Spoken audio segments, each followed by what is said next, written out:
October 29, 2013, four mechanics climbed the inside of a wind turbine at the Pied de Wit wind farm in the Netherlands. Routine maintenance on a 10-year-old Vestas turbine, the kind of work they had done dozens of times before. Halfway through the shift, something inside the nacelle short-circuited. Within seconds, the engine room was on fire. Two of the mechanics found the internal ladder and escaped through the smoke. But Don Koos, 19 years old, and Arjan Cortes, 21, were not as lucky. The fire had already swallowed their only exit. They climbed outside onto the narrow maintenance platform at the very top of the burning turbine, 220 feet above flat Dutch farmland. And a photograph taken from the ground that afternoon became one of the most haunting workplace safety images ever captured.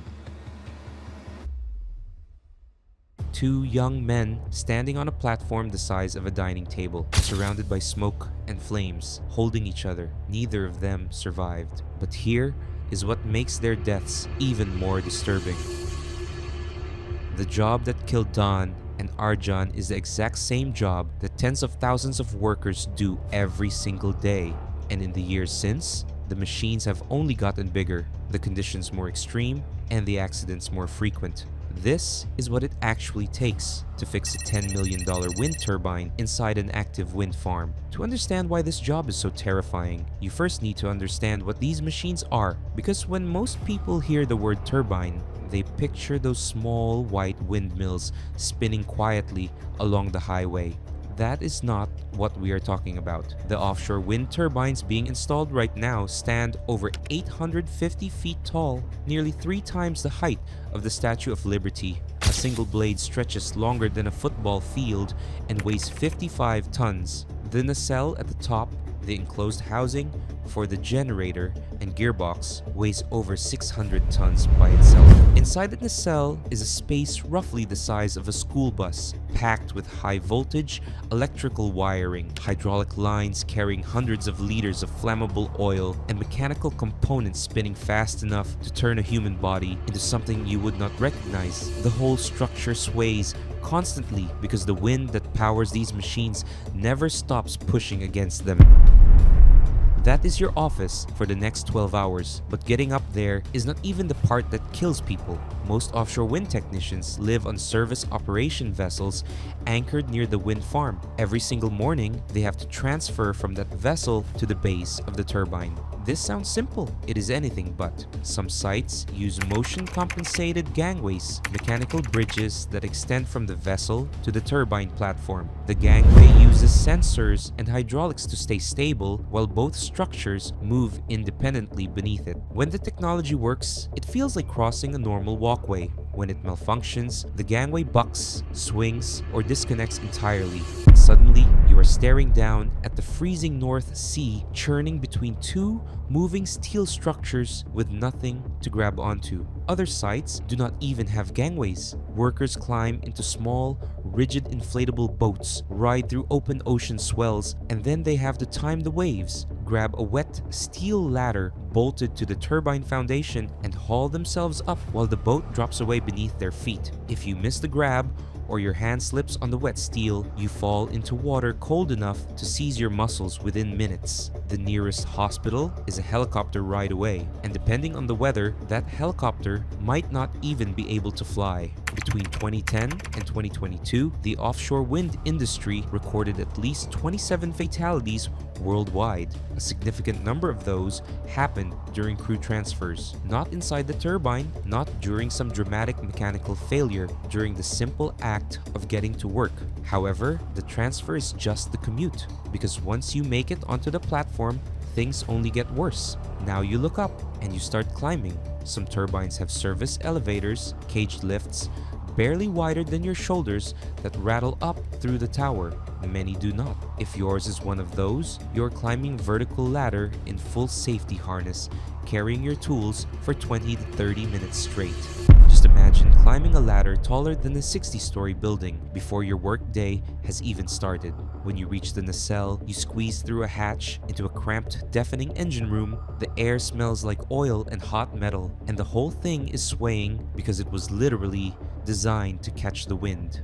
Here is the part that should genuinely unsettle you. There is one way in and one way out. one hatch, one ladder. If something blocks that single exit, fire, smoke, a component that breaks loose across the opening, you are trapped in a metal box hundreds of feet in the air with nowhere to go. That is exactly what happened to Don and Arjan at the Pied de Wit wind farm. The fire started inside the nacelle, spread to the hatch, and their only way down was gone. Since 2013, some newer turbines have been fitted with emergency descent devices that let workers rappel down the outside of the nacelle. However, the vast majority of turbines operating worldwide still do not have them. Workers climbing into those nacelles today are relying on the same escape plan Don and Arjan had: one ladder and hope. And fire is far more common than the industry wants to admit. Close to 500 fire incidents have been documented globally, making it the second most common type of wind turbine accident. Lightning strikes are a constant threat offshore because these structures are the tallest objects for miles in every direction, standing in the middle of open ocean where thunderstorms are frequent. A single strike can trigger an electrical fire in the nacelle, the exact kind of fire that killed those two young mechanics in the Netherlands. When a nacelle catches fire at 500 feet, the fire brigade arrives and watches it burn. Their tallest ladders reach roughly 100 feet. The turbine is 3 to 5 times that height.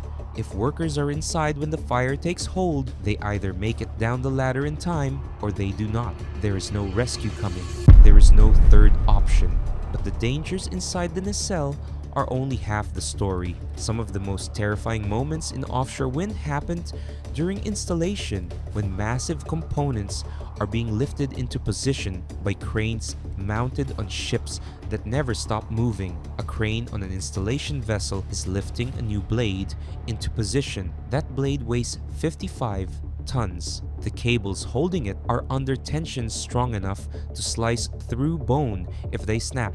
These lifts require near-perfect conditions. If wave heights exceed 1.5 meters, work stops entirely. In the North Sea, that means losing 30 to 40% of your working days to weather. So when a window finally opens, crews push through it. 14-hour shifts become standard. 18-hour shifts happen when the window is shrinking and the blade is already in the air. One loose connection, one miscommunication between the crane operator and the rigging crew, one gust at the wrong second, and 55 tons of fiberglass and steel becomes an uncontrolled pendulum swinging over every worker on the platform below. In 2016, a blade at a German offshore wind farm broke free mid-lift and crashed into the sea.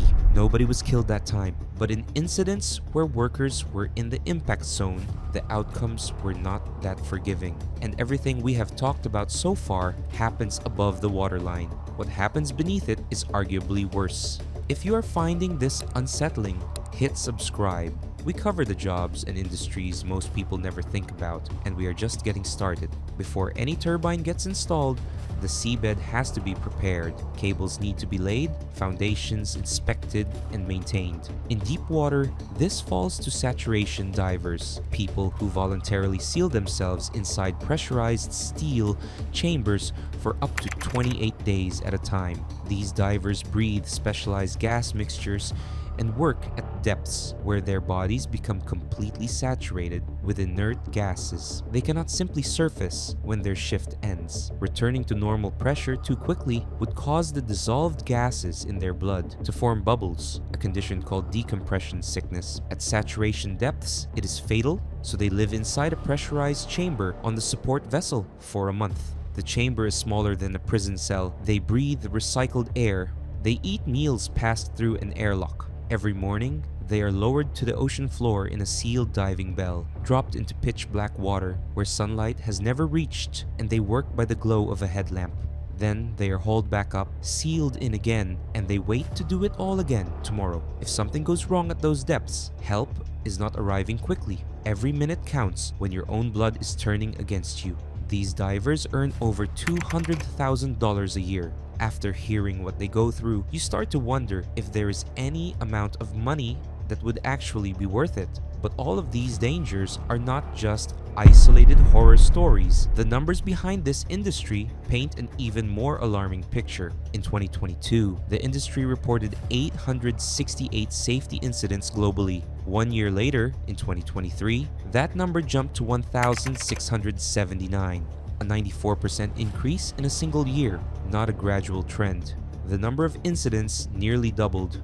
More than 60% happened during construction phases. Research found that 66% of crane and lifting accidents were caused by human error. For vessel collisions, the number climbs to 85 to 90%. Fatigue, miscommunication, pressure to meet deadlines during weather windows that keep shrinking. The human body was never designed to make perfect decisions at 500 feet after 14 hours on a platform that has not stopped swaying since dawn. In 2024, the industry logged a record 79 million working hours. Manual handling injuries rose 26%. Lost time injuries climbed 19%, and for only the second time in the Global Safety Organization's reporting history, a worker was killed. During monopile disassembly, the scaffolding collapsed beneath the crew, one worker dead, another hospitalized with severe injuries. This is not historical data. This is happening right now in an industry projected to grow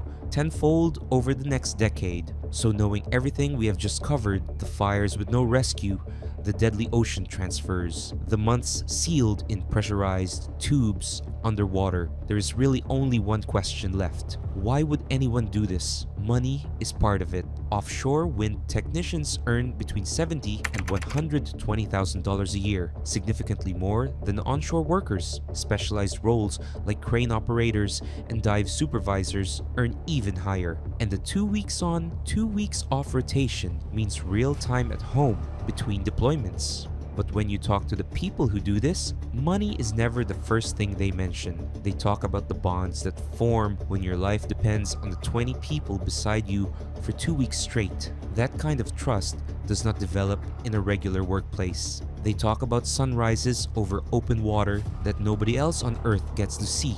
The strange, heavy quiet that falls when you are 60 miles from the nearest piece of land, and the only sounds are waves, wind, and the low hum of machinery above you. And they talk about the moment when a turbine they built starts spinning for the first time, a machine they assembled with their own hands, hundreds of feet in the air, in conditions that try to kill them at every step. Now, it is generating enough power for a small town. One technician described it simply: most people will never know what it feels like to watch the sun rise over nothing but ocean, then spend 12 hours building something that will power 50,000 homes. It is brutal and exhausting. But when that turbine starts spinning, nothing else comes close. What most people see when they look at a wind farm is clean energy, white towers rising from blue water, something that looks peaceful from a distance. What they do not see is the technician checking the weather at 4 in the morning, wondering if today the gangway fails. The diver sealed inside a pressurized tube, counting hours until he is lowered into water so dark he cannot see his hands. The 19-year-old standing on a platform the size of a dining table, 220 feet up, watching smoke pour from the hatch below. The future of energy is not being built in comfortable offices. It is being built by people who look down, see nothing but ocean, and climb anyway.